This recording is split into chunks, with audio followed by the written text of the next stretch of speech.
It's not how you start, it's how you finish. Actions speak louder than words, so let's live it. It's not how you start, it's how you finish. Yeah, this is more than a game, gotta live it.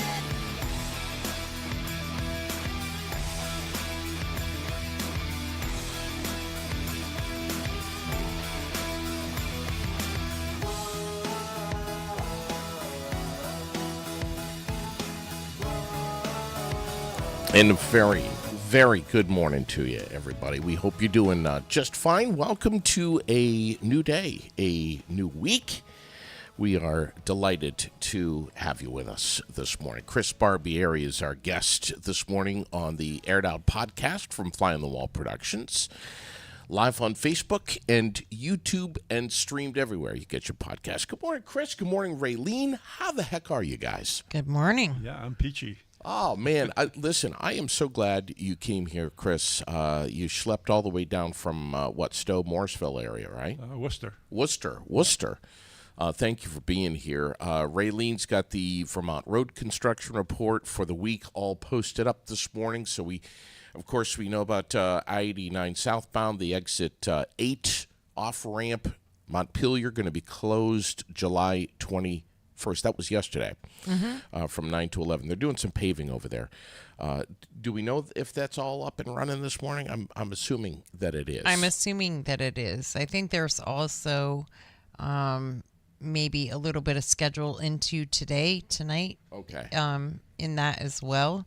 I'm not recalling exactly which one that is, but a lot of local construction as well. Berrytown has a report out this morning of many roads that they are going to be paving over the next several weeks, and it gives the list of roads and times and dates and all of that. So, lot going on as far as road construction, and probably even more now that we just are on the heels of another flood. Yes. So keep your eyes open and watch the page and keep in touch with VTrans and their page and 511 and 211 and all of that great stuff. But for local roads, you want to use Waze and then hope that, people report those things. It's a great app. It's a fantastic app. I know there's, of course, we're going to be talking about the Vermont Antique Classic Car Meet this morning with Chris Barbieri, our special guest in the studio. But just to give you a quick snapshot of Vermont headlines over the weekend, very sad that police say they found the probable human remains of this 82-year-old woman, Roberta Martin. Yes. How tragic. Sand Hill Road around 11 a.m. yesterday. So the chief medical examiner's office in Burlington is looking into this and hopefully will be able to get us some more information. But Vermont State Police, including the crime scene search team, they worked so hard on this. They covered over, 1,500 acres of land. And the investigation continues, and they ask the public to remain vigilant. Yeah.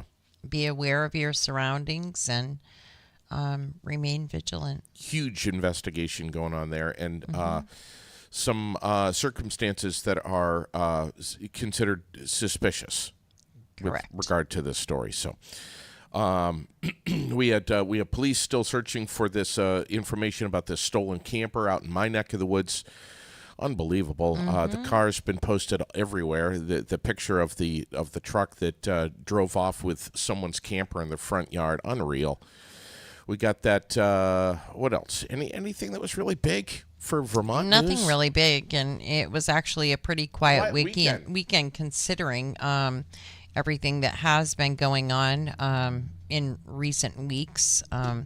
Really not a lot out there as far as news goes. And we know that Biden has stepped away from the election, and he has endorsed Vice President Kamala Harris at the moment, and we'll see how all of that plays out. Of course, that does not mean that she's the pick. She's the one that will be on the ballot, but that's currently what's being put out there for information, and we'll see how that goes. There's certainly a lot of talk about it this weekend. Well, it was 1:45 yesterday afternoon that his senior staff was notified that he was stepping away.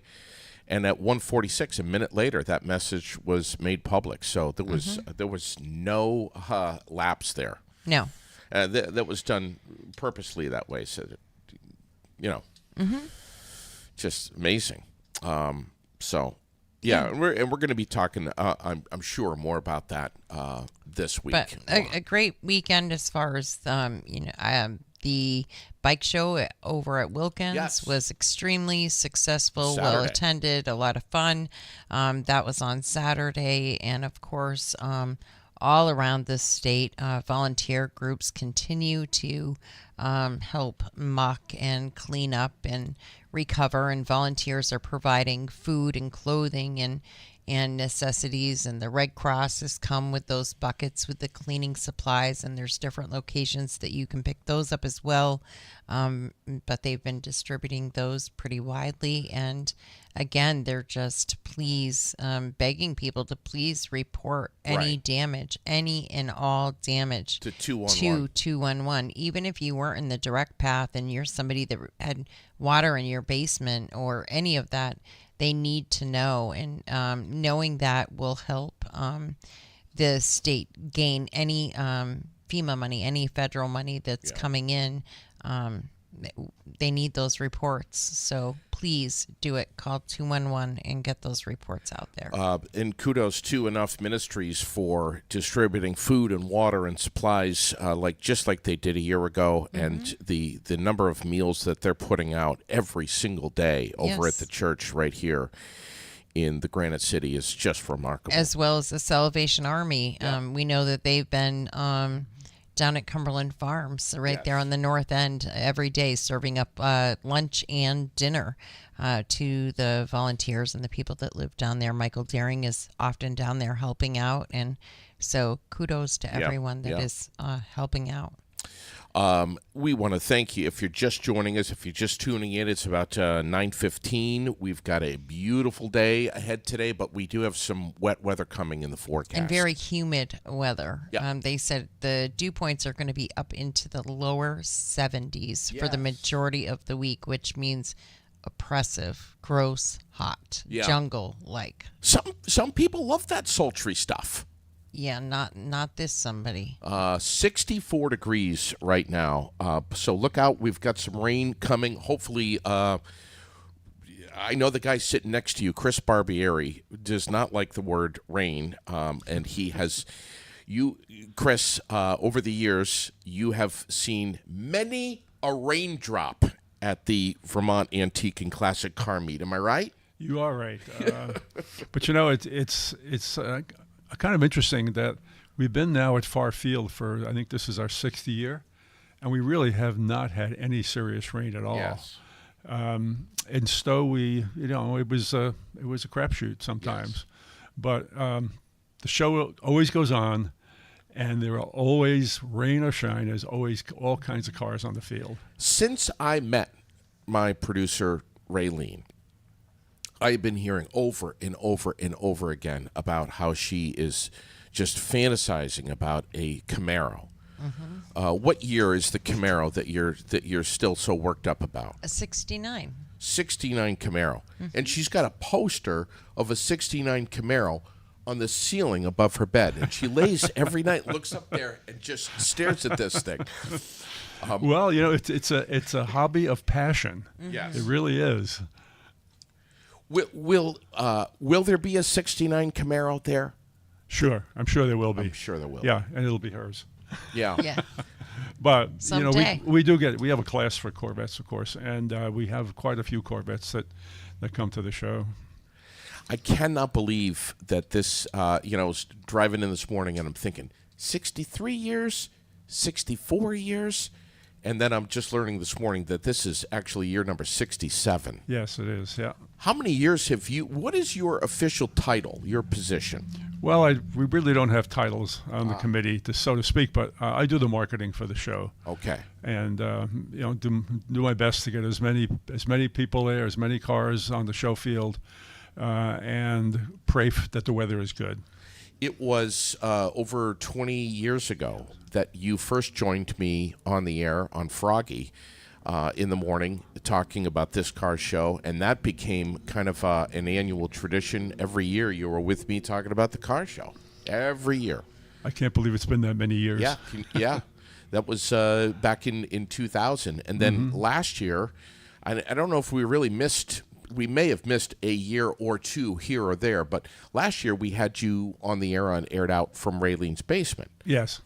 Yep. By telephone. That's right. I think that was the only year we did that.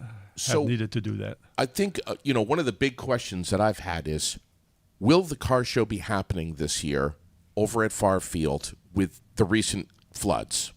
Yes, absolutely. Okay.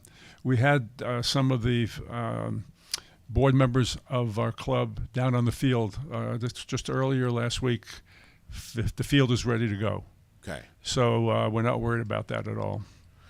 All right, that's wonderful. And, of course, Kevin Eschelbach in the Central Vermont Chamber of Commerce are going to have a beer garden there this year. It's going to be wonderful. Yeah, that's right. This will be the first time for the beer garden.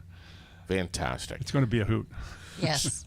So this thing over the last almost 70 years has grown substantially. Yes, it has. Yeah, and of course, as time goes on, there are more and more collector cars available. In Vermont and in most states, to be an antique vehicle, to have antique license plates, the vehicle must be 25 years old or older. And of course, as time goes on, there are more and more of those cars that are available to come to the show as antiques. Okay. I'm going to be there with my antique that I just got not too long ago, a pickup truck, a 76, and I'm just so excited to be there. This is the first time that I've ever registered as a participant, and my 76 will be parked hopefully close to my friend Newton, who's got a 69 F-250. And he is just, both of us are just in love with. Is yours a Ford also? A Ford yeah, mine's an F-100, and his is an F-250. Well, welcome to the show. Yeah, and and Newton has been, he has been involved with the car show not only as a participant but also doing music for the parade and DJing and stuff. And as a matter of fact, he's going to be joining us this morning at some point, but he just absolutely loves this car show. He will absolutely not miss it for anything. Like, people put this on their calendar, and come hell or high water, they're going to be there. It really is a show that has a history that is very positive. The rainouts have been very minimum. And we get vehicles from a very wide distribution of cars. Yeah. For example, we get a lot of cars from Maine, New Hampshire, the obvious states. But last year, I never thought I'd see this or hear this story, but there was I believe it was a Hupmobile. It was 1931, and the family had just registered the car. And they were back into the car getting ready to put in their class area. And so I saw them and I said, wow, you're from Connecticut. And they said, yeah. And I made an assumption that they trailered their car. The car was probably worth $75,000. And what was it again? What kind of car? It was a Hupmobile. Okay. And they said, no, we drove it up from Connecticut and we're driving it back. I'm like, what? That's the thing about this hobby that makes it somewhat unique. You meet wonderful people. They all have a passion for motor vehicles, and particularly for the cars that they own or the hobby in general. And it's a unique type of event where you can walk around. All the cars are on the field on Friday, Saturday, and Sunday. And most of the owners of the cars will stay with their car just so they can talk to the people that are coming by and admiring the car. Yeah. And, you can tell and see and feel the pride that they have of their vehicle when people come up and start asking them, oh, wow, I used to have one of these. My grandmother had one of these. It's it's such a positive hobby and such a great show in that way that everybody's happy there. Yeah. You know, it's just a fun show, and it shows the passion that the people who own these cars have, and you know, we don't call ourselves owners of these vehicles. We call ourselves caretakers, because it's going to go on. The vehicles, we will do everything positive and everything we can do to make these vehicles stay as they are, or even get better through maybe some kind of a painting job or whatever. But it's a hobby that is somewhat unique, I think, because, you know, we're not collecting coins or stamps, which are pretty easy to take care of, but we're collecting cars, which are big and heavy, and as time goes on, some of these vehicles, it gets more difficult to get parts for them. Yeah. But we are still fortunate at our car show that we will get people with, you know, 1908, 1910, you know, cars that are very old. Yeah. And some of them will drive them around the field, which is amazing. But my friend Newton Wells, who has been on with us. As a matter of fact, I think he's with us now. Good morning, buddy. How are you? Hey, how you guys doing, huh? Listen, you know, Chris is talking about how you know, this person drives up from Connecticut. There are really kind of two types of people. There's those that just don't start the vehicle. They just keep it covered. They wipe it down. They trailer it everywhere, and it's just a show car. And then there's people that are like Newton. Like Newton. Screw it! I'm just going to drive this thing. As a matter of fact, you know, you do your annual your annual trip somewhere with your 31, right, Newt? I do, yeah. I mean, I always try to take a Model A somewhere. So hi, I'm Newt. It's nice to meet you. And yeah, you know, I got a couple of Model A's, and, you know, a 67 Beetle I bought when I was 15. It was my first car, and it was a rusted heap when I got it, and it's been restored a couple of times since then. First by me, and then by someone who knew what they were doing. And yeah, in the spring, you know, my business gets busy in the summer, and of course we've all got cabin fever by February. So by you know, late March, early April, I try to hit the road in one of the old cars. So I like to drive these. I like to drive them as much as I can on good weather days. That's how I enjoy the hobby. We all enjoy it differently, as JD was saying. But yeah, I mean, this spring I took my my 31 to 31 Model A Ford two-door sedan to West Virginia and back. And it performed flawlessly the whole way. I had spare parts for just about everything that could have gone wrong under the hood, but I didn't need any of them in the end. But, you know, of course, if I hadn't had them with me, I probably would have needed them. Do I remember you? Did you say that you were on 95 at one point with this thing?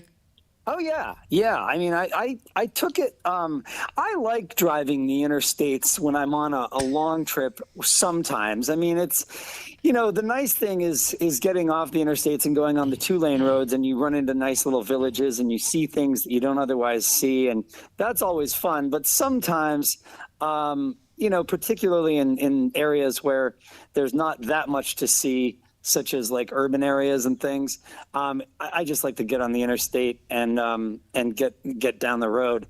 But you know, the nice thing about that is people can easily pass you, and most of them are very good about it. You know, they pass and they're waving and beeping, and they've got their cameras up in the window as they go by and things like that. So they're very good about the fact that you're not quite doing the speed that everybody else is. You know, with speed limits at 65 around, you know, most people are doing a bit faster than that. So, you know, my 31 will comfortably do 60 miles per hour, but you know, I generally don't push it quite that far. You know, once in a while. So you have a 28 pickup truck, a Ford also, and a few others. But Tell Chris your early memories of the Vermont Antique and Classic Car Meet. This goes back to when you were just a little kid. Just a little kid, yeah. I was raised right on Main Street in Stowe by my grandparents who had a Model A Ford, and being raised on Main Street in Stowe, when I was a little kid, I thought there was a big car parade that went through the village of every town in the United States every spring. I mean, every summer, But so that was my first exposure to the Stowe Car Show, and I always looked forward to it every summer. And we would all sit out on the front porch and, have some snacks and some drinks and watch as the cars went by. Now, what are you going to be? Are you bringing your '69 Ford 250? I'll probably bring the F-250 this year since I finally got it sorted out and running right. Yeah. And, every one of these is a new learning curve. And it's easier for me to own Model A's right now than anything else because I've gotten so I know them pretty well. And I can fairly easily kind of figure out what's wrong with them and correct the problem with the spare parts on the shelf. But the '69 was a newer project for me, and I love the truck. It's fantastic. It's still simple enough that it's a lot like the old cars. But it's got enough power to haul my car trailer, which is nice. This was, and we have this conversation all the time. This was when vehicles were made, Chris, in America with great pride and quality material. Steel, just the steel alone was a thicker grade, good quality. Cars were made and built to last for a long time back then. Not every 10 years. So you buy a new one. Yeah, that's interesting what you're saying. Yes, there was a whole lot more metal in them, I think. Yeah. But they didn't have anywhere near of the accoutrements that you have today. And safety features. Automatic transmission, sound systems, all kinds of things in the cars today. That when you had three on the tree, or a 4-speed with a gear, you were just shifting gears. Maybe if you were lucky, you got a radio in the car. That's when they had a blackout on the dashboard for the radio, and the same thing for the cigarette lighter. Yeah. I remember my folks had a '53 Plymouth, and there wasn't much money in the family, and my father bought the absolute bottom line Plymouth.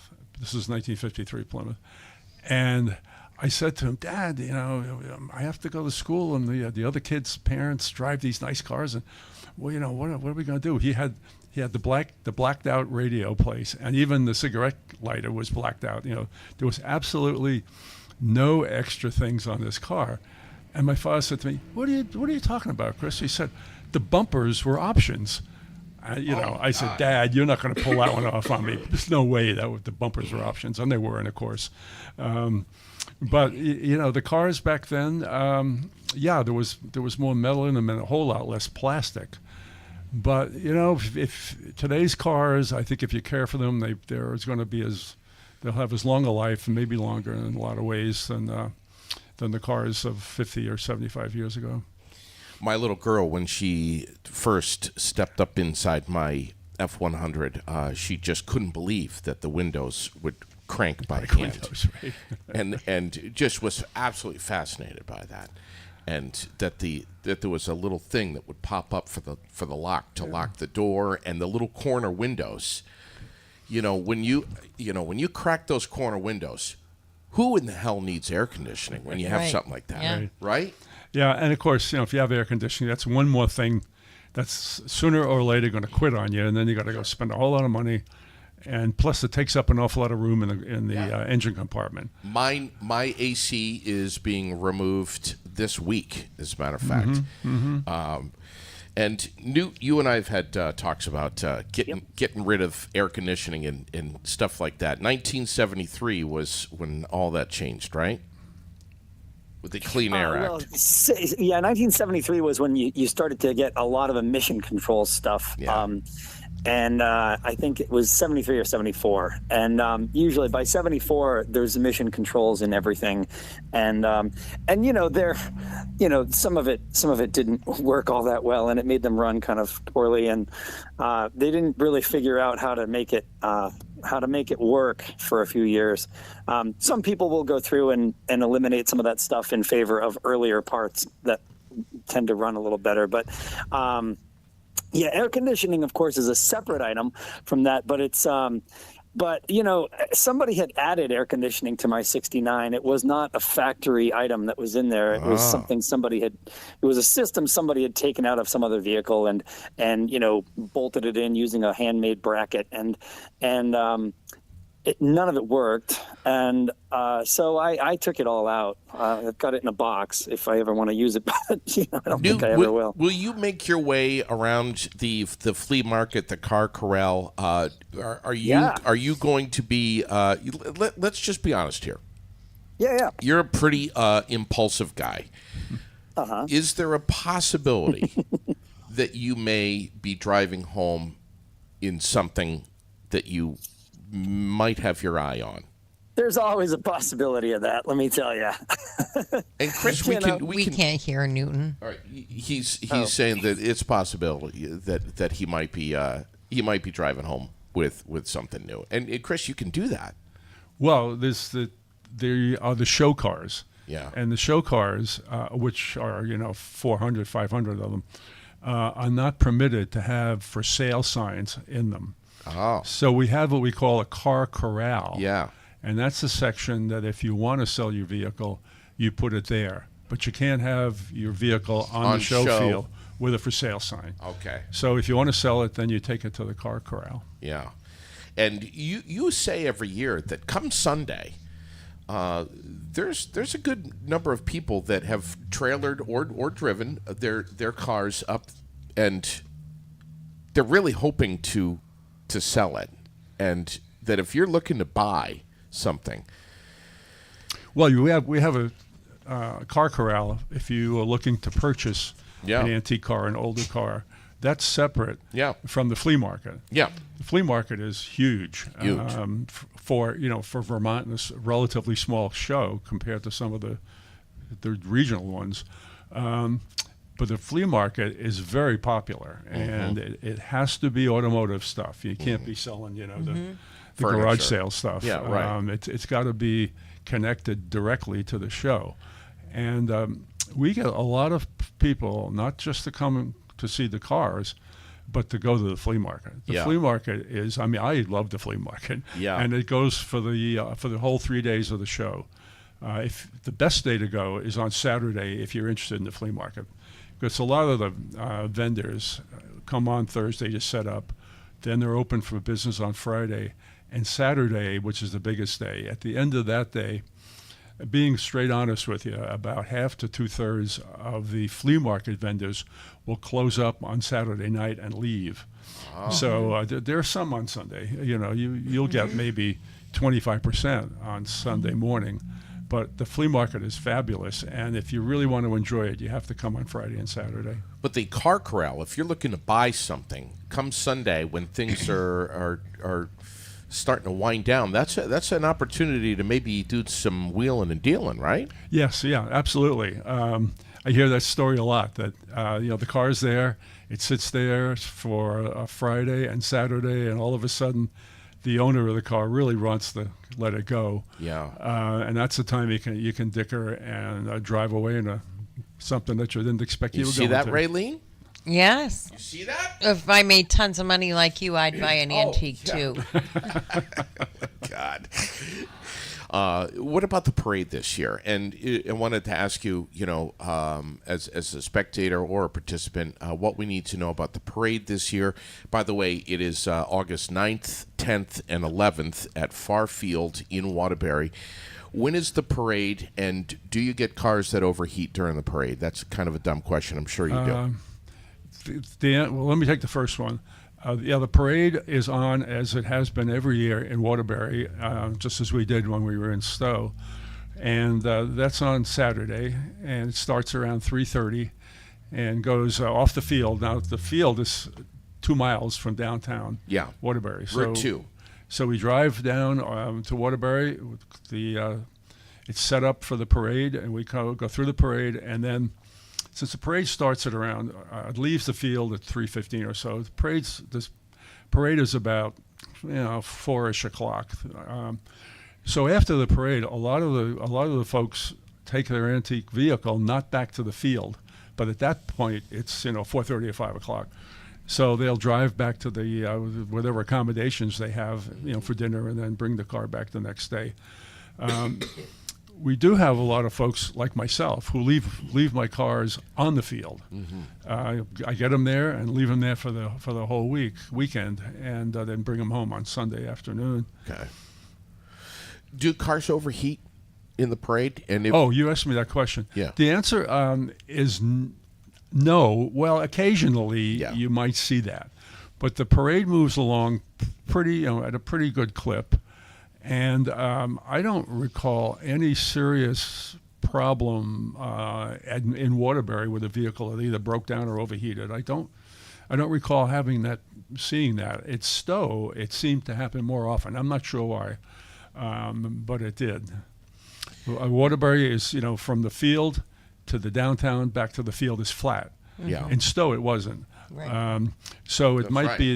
be that's why we had some overheating, particularly on a hot day. And you got to move slower coming through Stowe, whereas on Route 2 you can move along, I'm guessing. Yeah, that's right. I mean, the parade itself starts in downtown and ends in downtown. Okay. So you're driving your vehicle from the field all the way down to the parade where you begin the parade. Oh, I see. Mm-hmm. And then where does it turn around and come back heading west? It goes on the back streets. That's Okay. what you do. You go to the back street and come back either to the field or to where you were staying, or wherever you're going that evening. It's going to be a very busy area, Route 2 all through Waterbury on that weekend. Yeah, the Waterbury Main Street is shut down for the car show, for the car parade. But that parade goes through relatively quickly. WDEV reports on if the Red Sox aren't playing in the afternoon, then the parade is also on the radio, which is kind of fun. I've done that with Tom Beardsley in the past. Oh, and Beards! And in a way, I kind of prefer the no ball game, so we can talk about the cars as they go through the parade. And that weekend is what weekend? What weekend it's 9, is it? 10, and 11. Friday the 9th through Sunday the 11th. Of August. Of August, yeah. Mm-hmm. Yeah, August, yeah. Yeah. The awards ceremony, the street dance, that's all happening. Yes, everything. When Ken's was obviously Ken Squire was very supportive of this event. Sure. And the new ownership has been exactly the same. They've been great to work with. We're not going to see any difference than we have.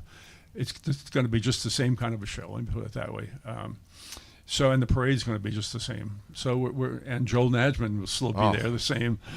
So there's no changes. I mean, if you didn't know that it's under new ownership, the station is. Yeah. You would not have any inclination at all that something's different. It's because it's not. It's DEV has been the partner with you guys for this for forever, decades and decades. Yeah, they have, and they've been incredibly supportive of the show, and we broadcast the show over DEV from the field, which is great. And, so it gives us an opportunity. And Beardsley is going to do it again this year, Tom. Yeah. We can walk around the field and just walk up to an owner of a car and start talking with them. Would you like to be on the air and talk to us about your car? So much of that. And I want to mention that we also get quite a few cars and their owners from Montreal and from the eastern townships. Yeah. And those folks are great. I mean, just love talking to them because they have car shows up there, obviously, and I've been to a number of them. But they're different because when you cross the border north, everybody's speaking French. So when you come down here, you can tell right away, both from their license plates and from their accent. But we get a relatively good number of folks, and each year it's building up again. Now that it's easy to get across the border, so we always welcome them, and they bring beautiful vehicles down. What about station wagons? Well, yeah, this is the big thing this year. We try to do something special every year. So this year, we are having a special display of antique station wagons.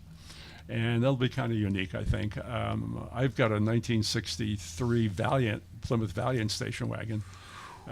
That's in mint condition, original condition. So I'm looking forward to bringing that down to the show. And, I've taken it to the show in the past. And instead of going in forward, so going in backwards, rather, like most people do, so they can open up the hood and so on. Yeah. I do just the opposite. I go in forward so I can drop the tailgate and have a little decorations of the coolers and all this other stuff in the back. And it also gives me an opportunity to have a little bit of chilled beverages there as well. Sure. Absolutely. It'll be fun, and I hope we get a good turnout of station wagons, because station wagons are probably the vehicles in the family, if you have one, that takes the biggest beating. Taking the kids to school, when you go camping and all that stuff. And So what's the Class 29 for late model vehicles? What's that all about? This is something new. In order to make it up, give the opportunity to people who don't have an antique car to bring, they can bring their regular car and put it in an area that is separated from the other cars. The idea here is not to have everybody just use it as a parking lot, and we've done this a couple of years now, and it has not turned out that way. So if you have a unique car or something special about it, maybe it's a limited production, or maybe it's got accessories on it that you normally wouldn't have, or whatever.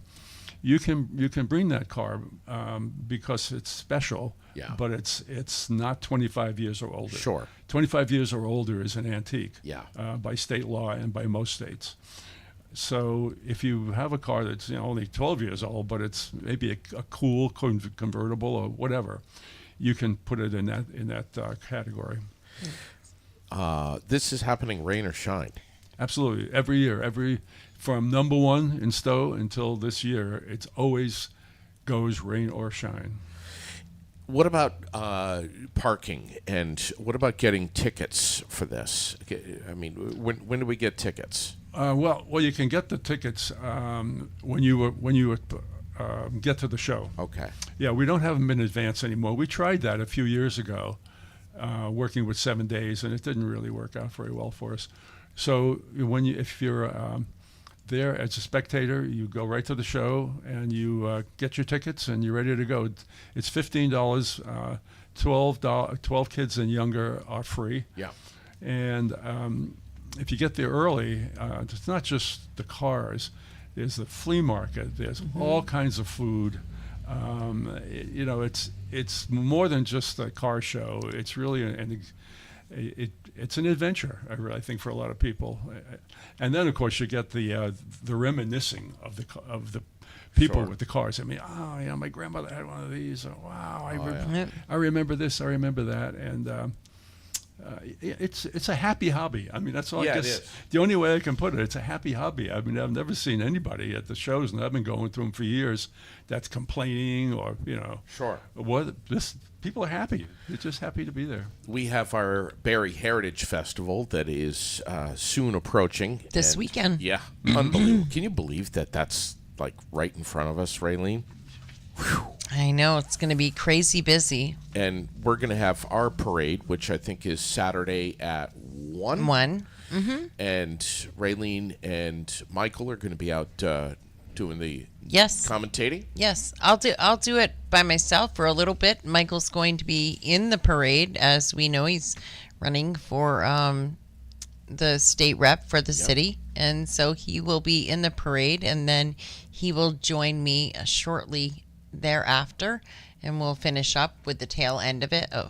Is the hope, but I will at least be live for that, and I'll be live in the morning. I'm going to do the sound for the Towdown. Oh, the downtown So- Towdown. Yeah, super excited about that as well. It's going to be fun. That's going to be at 8 o'clock. Well, that's when registration starts. So Well, Central Vermont Cars and Coffee, Chris, is a local club which has really taken off, and we have supported immensely here at Aired Out.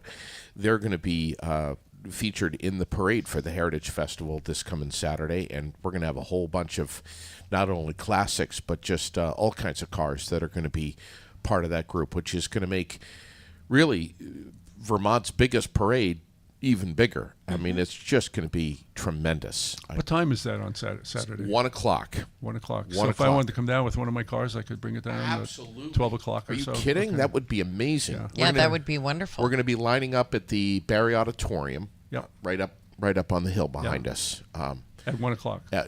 Well, the parade is going to start Start at at 1. 1 I o'clock. think we're going to be lining up well before that. yeah. Goes down through Main Street. Yes. Right. It's going to pass right here in front of the Super. studio. Okay.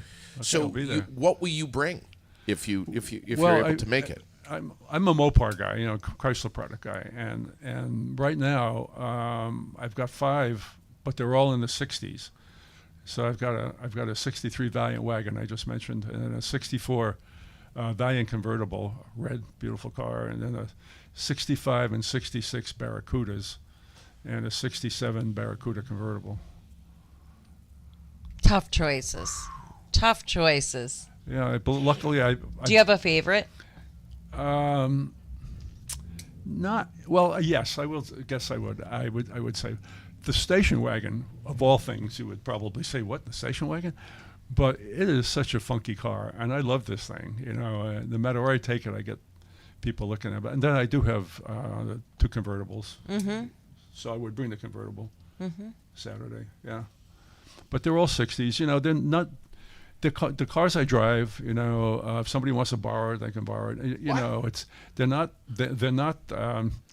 what do we call them, trailer queens or anything like that. I just drive the cars, enjoy them, and have fun with them, and Yeah, that's how Newton is. It's like, why just let it sit there? Right, exactly. Drive it, enjoy They're it. meant to be driven.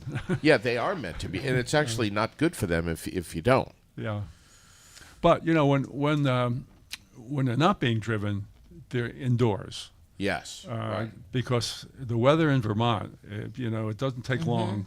Sure. Particularly if it's an older car, because everything on the vehicle has aged. Yes. The And plastic it's is metal. aged, the Right. metal is aged. The chrome is not so good anymore. So if you leave them out, they're going to deteriorate pretty quickly. Yeah. So I just urge people, if you have a car you really care about, make sure that it's inside if you're not driving it. Yeah, right. This is going to be one heck of a weekend. The fact that when did you start getting involved with the car show? Like when did you? Oh boy. If I tell you how long ago, you're going to know how old I am. No, it's been a long time. It's been, I'd have to go probably 20 years if I had to pick, 20, 23 years, Wow. 4 years. And you have a board of directors.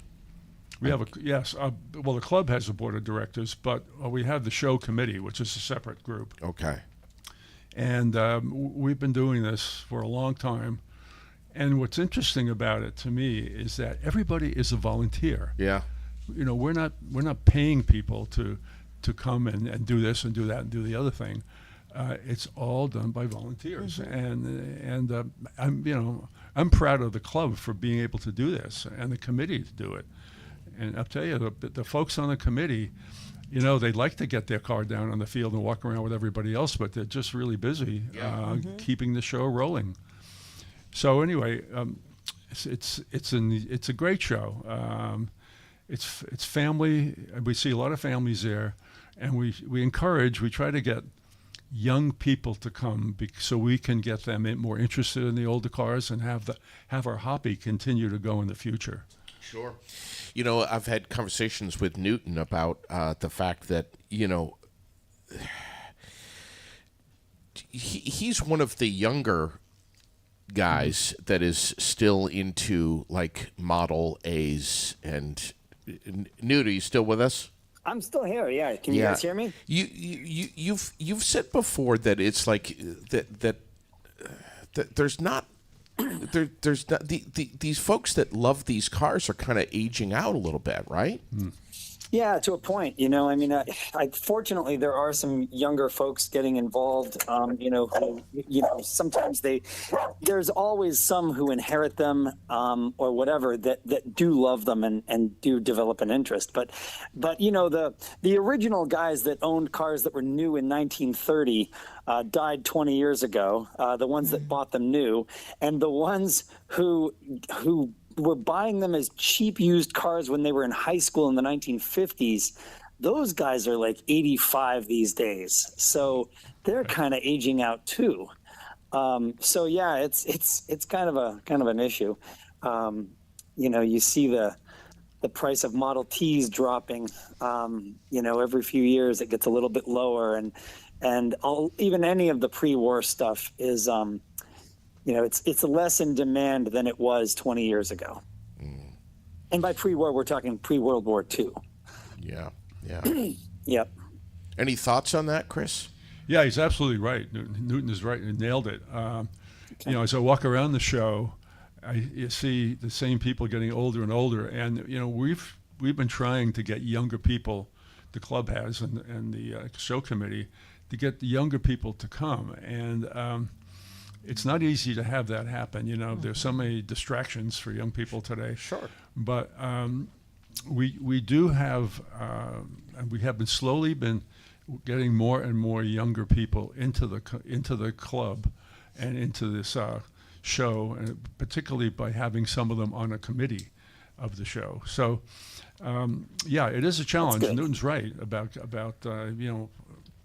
pre-World War II, pre-war car people are just about gone now, and the cars are, some of them are still around, but some of those are just not as many as there used to be also. I want to say yesterday I was in a parking lot with my 76, and this guy from Spain was just so happened to be coming through Vermont, and he saw my truck and just absolutely flipped out. And I learned from him that something like that in Europe as a whole it's just almost unheard of. You just don't see cars like that anywhere in Europe. And he was just fascinated by it. And I just learned something new. It's like you don't know that until someone from Europe comes over here and they're freaking out over a 76 Ford. Part of that is I think that cars here are much larger than they are in Europe. Yeah. So right. Whoa. True. Oh yeah, exactly. that's the first thing people see. Holy cow. How do you get that into a garage? What's the some of the stuff with the wood panels? I mean, it's just amazing. VTauto.org is the website to register online, and is it too late to register your vehicle? No, you can register them right on site when you arrive. You can. Yep. Wow. And a lot of people do that. I would say probably half of the show cars on the field are registering on Friday and Saturday. If cars could talk. Yeah, I wonder what they would say. There's a lot of history that's going on here, and it is just fascinating. The judging, everything that's happening. There's going to be all kinds of awards given out. There's food. As we said, the Central Vermont Chamber of Commerce is going to be hosting the beer garden. Didn't you get kicked out of the food line last year because you were eating too much or something? Didn't they kick you out of that area? They had to throw you out, I believe. I think you sent me a couple of videos of like some sort of donut or something. I can't even remember now. Wow. You remember that, huh? Of course. You don't forget anything. Jeez.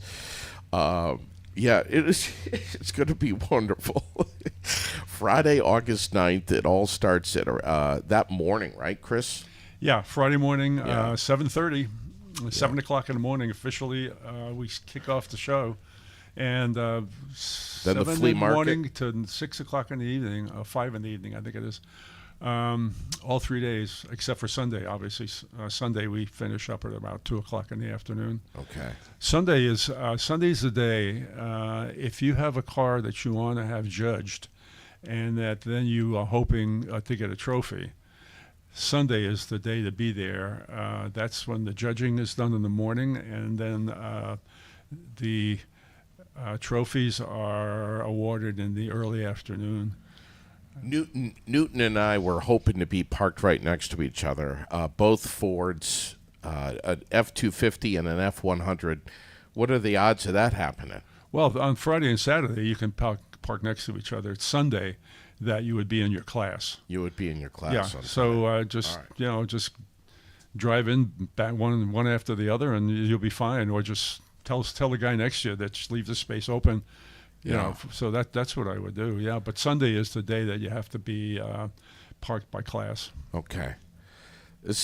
I can't wait for this, especially now that I'm a participant with my own antique, which doesn't belong to me. It belongs to my 9-year-old girl. She just can't drive it for a few years. That's how he got it in the house past his wife. Well, of course. It's Lily's. Duh. Yes, obviously it's Lily's. It's not mine. I'm Right. just borrowing it. He did not buy it for himself. No. No. Absolutely not. Absolutely not. And to have friends like Newton who are as passionate about it as I, and more passionate, and just to have that friendship, that camaraderie, and that common interest, and we could talk about our trucks all day. He loves the the original paint. He's an original paint guy, unrestored, nice patina. That's his thing. And there's plenty of people out there like that. That's me too. That's you too. Yeah, absolutely. Yeah.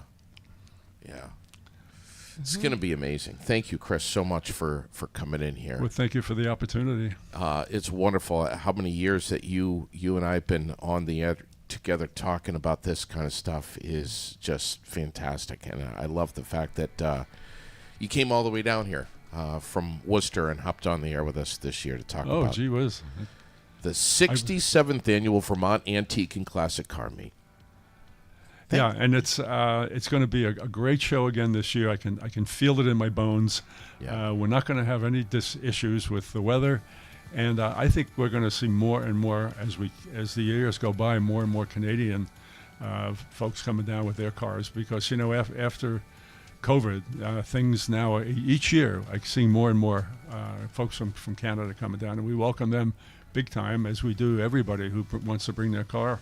And parking, by the way, is free. Absolutely free, yeah. So you can get right there get right there next to the cars that you want to see and have a good time with, and when in a safe parking area for all the cars. $15 for adults, 12 and kids under that are free. Yeah. Wow. Raylene, Nice. you gonna hope to make it, Raylene? We'll see what happens this weekend. Yeah. Okay. Lots going on. And or that weekend. Yeah. But this weekend, encourage everybody to come out and keep a watch as to what's going on. There's stuff that's happening towards the end of the week as well. Some stuff down at the Granite Museum and then kicking off right here in the city on Friday. And also this weekend is the Cabot Arts and Music Festival. So that's going on as well. There's going to be plenty of stuff to do around. Just pay attention to the page. Look at your events that are happening all over. Lots of free, fun stuff. And free's a big deal. And then We need more of that. Yes, we do. And then Tasty Bites right down the road. Grand opening this week. So for all of those that have been waiting, it's happening. She's doing her ribbon cutting on the 25th. So super excited to have her in the city. Shout out this morning to Bob Nelson over at Nelson Ace Hardware. Chris, you were over there this morning. They are wide open and ready to help you out this week. If you have any issues with anything at home, lawn, garden, inside the home, outside the home, doesn't matter. They're always ready to help you out. And Yes, Giroux they General are. Transport, we should mention the Yes. the 29th is coming up. Like tomorrow, pretty much. is what it is. Tomorrow is what it's going to Yeah. seem like. But you still have time to sign up for those classes. So make sure you give Tracy a call and get that done. If you're looking to get your CDL license, this is the time to do it. Don't wait. The 29th will be fast approaching right here in Barrie, Giroux General Transport. Keep an eye on their Facebook page. Keep an ear and an eye on us, too, because we're going to be hammering away at that a lot more. And give Tracy a call, 802-279-3325, and she will get you all set up. All right. Chris, thank you again so much Thank you. for coming in here. Thank you very much. Really enjoyed. I can't wait to show you my truck. I got to be honest with you, man. I'm still having such a hard time getting used to just finding that first gear quickly on that 3 on the tree. And the brakes, the manual steering, I'm still learning how to, relearning how to drive this thing. But it is wonderful.